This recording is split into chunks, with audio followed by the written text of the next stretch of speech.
Shabbat Shalom. It is wonderful to be back here after 2 weeks, amazing 2 weeks in Eretz Yisrael, in the land of Israel. I'm feeling a strange juxtaposition because, it was 95 degrees when I was there in Jerusalem, and it's about 25 degrees in the room right now. So maybe my blood thinned out while I was over there, but it's really good to be home. Thank you so much for giving me the opportunity to learn. Certainly this summer where I was there for 2 weeks, but really the last 4 years, you have invested in me and my ability to lead. I left a mere mortal rabbi 2 weeks ago, and now I stand before you as a senior rabbinic fellow of the Shalom Hartman Institute. Yes, thank you. Someone asked if I have new letters after my name. I said, yes, Seniorfel. What does it mean? It means over the last 4 years, you've given me the opportunity to spend 13 weeks in Israel in intense, deep study of Jewish text and Jewish thought. It means over the last 4 years, I've completed 100 hours of online learning. That's a lot of Zoom, let me tell you. And it really was an amazing, amazing program to give thought to how do we take this ancient tradition of ours and apply it to our world today, this crazy world in which we live. And part of that, of course, is being in relationship with our brothers and sisters in Eretz Yisrael, in the land of Israel, in Medinat Yisrael, in the state of Israel. And as some of you know, among my favorite things is to have a conversation with the locals to really get a sense of what is going on. So I'll tell you, on my way from my apartment in Jerusalem to the Tel Aviv airport to Ben Gurion, I called a cab. It's all very easy now with an app on your phone. And it happened to be an Arab taxi driver who picked me up, and I could tell by the music he was playing when I came in. And we got to schmoozing and chatting, as I like to do with cab drivers. And we were talking about whatever we were talking about, and he was very grateful. So what does he say in his gratitude? Baruch Hashem. Thank God. And what a beautiful phrase here to come out of my new friend, the Arab cab driver. I will tell you, I was also talking to other friends of mine who were so upset and scared about the current political situation that they're actually taking some of their money and looking to invest it in Europe and take it out of Israel. And in fact, in a strange and scary twist of fate, these are people whose parents were born in Germany, and so they had acquired German citizenship just along the way. They were now looking to apply for German citizenship for their kids, should something turn south in Israel as a result of this terrible judicial crisis that they're in right now. Out of Germany and back to Germany is a terribly scary thought. A terribly scary thought. And it was sort of with that backdrop that I continued my learning and had other conversations. There was one time that I was walking through the Shuk, Machane Yehuda market, that wonderful open-air market in Jerusalem. And there was a young adult, late teenager, early 20s, who had a big plate of sliced chalva. You know what chalva is, right? That really sweet sesame dessert that only Jews would eat, a sweet sesame dessert. I can't figure it out, but nevertheless, I brought some back. It's good. So he had this plate of chalva that he was offering to people walking by, and in very typical fashion, I walked by, no thank you, no thank you. And he sort of came up to me again and offered me the plate, and I was like, really, no, thank you. You know what he said to me? Don't be so Ashkenazi, just take a piece. Right? Don't be so Ashkenazi. What a fascinating line.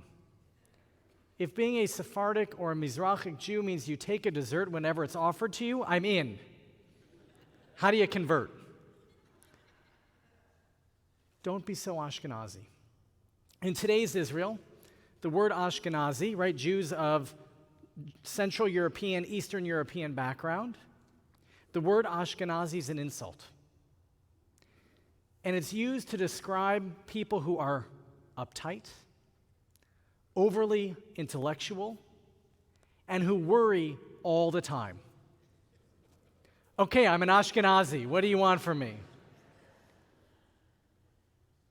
And that's the language they use as compared to people of Mizrahi, Northern African, or Middle Eastern descent, who tend to be much more relaxed, easygoing. And there are now more Mizrahim, more people of Middle Eastern and North African descent in Israel today, Jews of Middle Eastern and North African descent, than there are Ashkenazi Jews, people of Central European or Eastern European background. And that's part of what we see is the tension in Israel today. Because the current governing coalition, by and large, represents a lot of Mizrahi Jews. And the minority parties, the center-left, tend to represent a lot of Ashkenazi Jews. Part of the central argument in the midst of this judicial crisis that we're watching go on is a tension that exists between Ashkenazi Jews who are heavily influenced by the Western world, including Christian Europe, and the Mizrahi Jews who are heavily influenced by the Middle Eastern world, by primarily an Arab and Muslim world. Different world experiences, different worldviews that are coming into conflict with each other and asking, what does it mean for Israel to be a Jewish democratic country? Because part of the tension that we're seeing in the absence of a constitution in Israel is a group of people, primarily of Ashkenazi descent, who are focused on liberal values, the primacy of the individual, equality, protection of minorities. These are very Western liberal values that the Ashkenazi Jews, or the Jews of Ashkenazi descent, those who come from Christian Europe, those who have been immersed in the Western tradition, these are our values.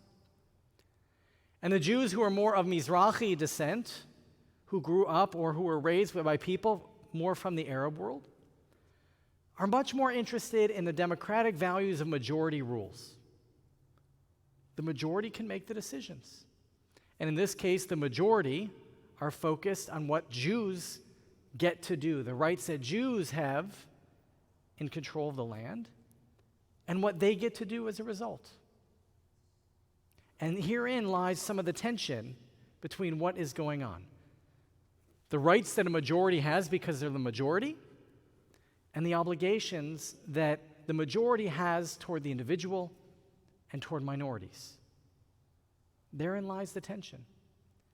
And as we begin to peel back the layers of that onion, we see that part of what's leading to that is the tension between identities, between those of Western thought and those of Near Eastern thought, between Jews of Ashkenazi descent and Jews of Mizrahi descent.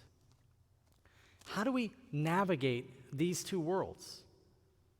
That's a question that Israelis are asking right now. How do we navigate these two worlds?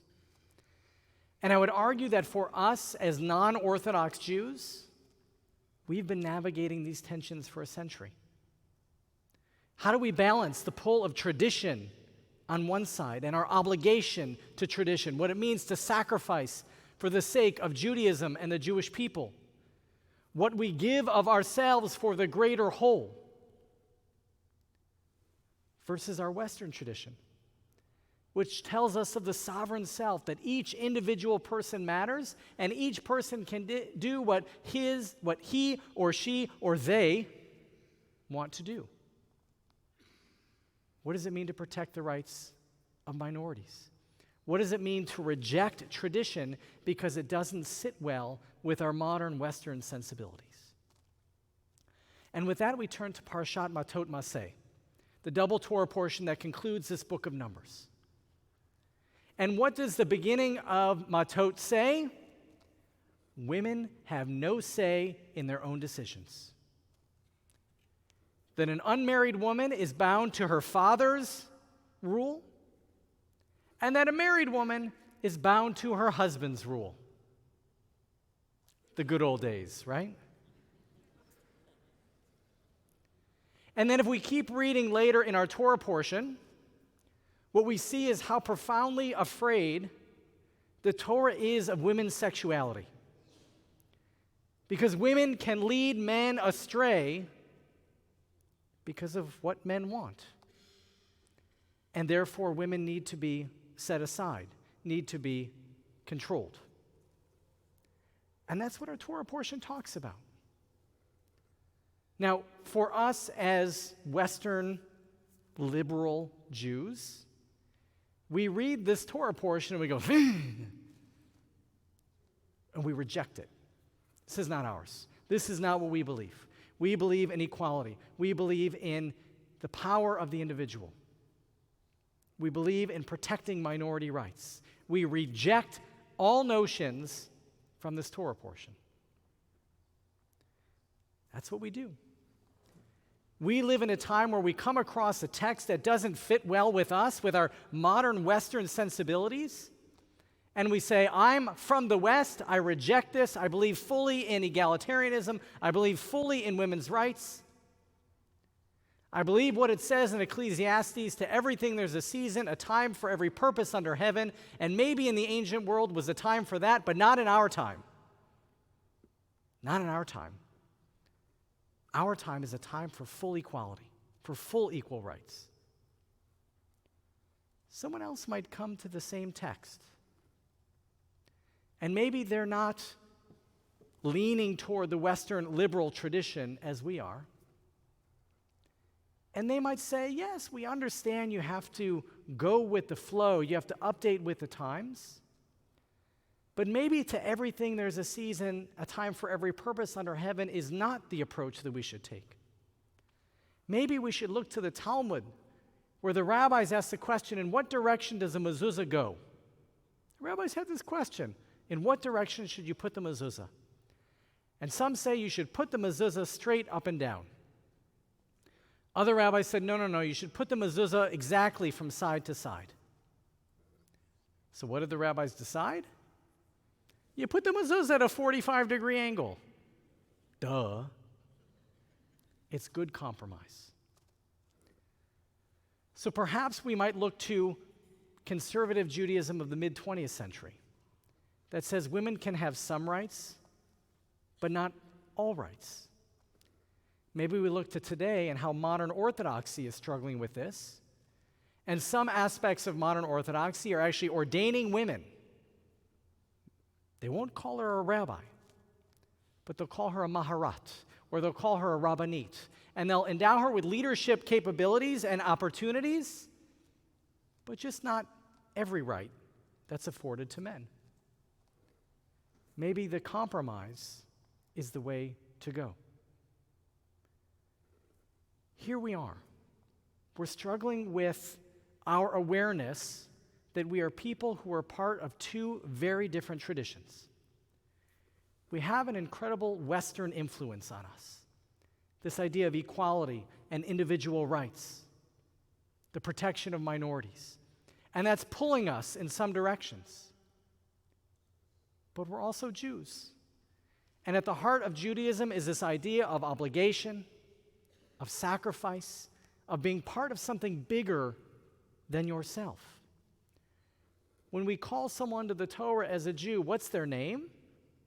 So-and-so son of so-and-so. So-and-so daughter of so-and-so. Because in Judaism, you're never just yourself. You're part of this tribe known as the Jewish people. And that has a pull on us as well. How do we know, then, when it's time for compromise, for taking the mezuzah and affixing it at a 45-degree angle?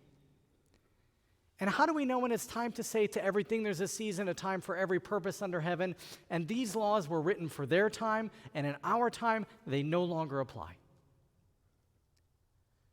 And the answer, I think, is by training and continuing to train rabbis who can lead us in meaningful conversations, who can teach us Torah, and who are fully immersed as well in Western values, to be able to navigate this tension on some very complex issues that we're facing in the 21st century. We need rabbis. We need teachers. Now, we have a problem. Of all the non-Orthodox rabbinical schools in America today, there are less than 20 students entering rabbinical programs. When I was a student, there were probably close to 150 rabbis entering in a given year. Today, there are under 20. Do you know how many students are entering Ziegler, the conservative, capital C, conservative rabbinical school on the West Coast? 0. And less than a handful at JTS. Okay? The Reform movement, not much better. They have under 10 students entering rabbinical school this year. The largest class of incoming rabbinical students, Hebrew College in Boston. And my theory, and we can talk about it, but my theory is because they place very few expectations on their rabbinical students.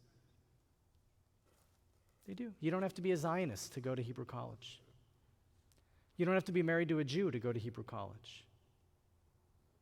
And that's the largest incoming rabbinical program. We, as the Jewish people, who want to find an appropriate balance between our Western tradition and our Eastern tradition, we have a problem. We who are Jews and non-Orthodox, who believe that sometimes we are allowed, no more than allowed, we are demanded that we reject some aspects of our tradition. And at other times that we modify for the sake of our modernity other aspects of our tradition. We're in trouble.